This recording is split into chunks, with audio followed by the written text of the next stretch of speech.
And it is about removing red tape from the planning system so that planning authorities can actually deal with important planning applications. It is something, Minister, that's going to be welcomed by so many families within communities. Can I just ask, in framing the legislation before it actually comes before the committee, that you would also contact the local authorities? Now, obviously, local authorities have to enforce planning regulations, but I was told before by a county manager that they don't have the resources to bring every case to court. And there are situations, for example, I know of a mother of two severely autistic children whose family built an annex out the back because she had nowhere else to go.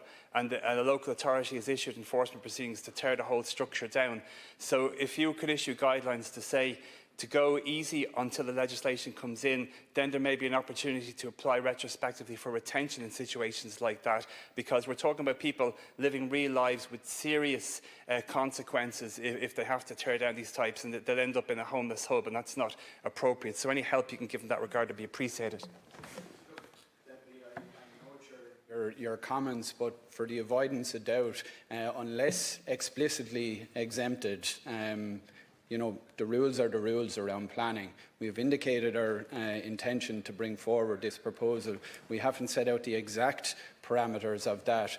The current rules in terms of planning are the current rules until they are exempt, and I have indicated that to the Joint Oireachtas Committee when I was there before Christmas. As I said, this is a proactive and sensible proposal about providing options for people where they choose.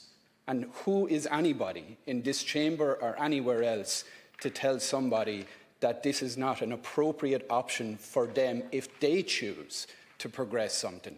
And it is about removing red tape from the planning system so that planning authorities can actually deal with important planning applications and introduce flexibility and common sense to the planning system. That's what I am trying to do as Minister of State in the department.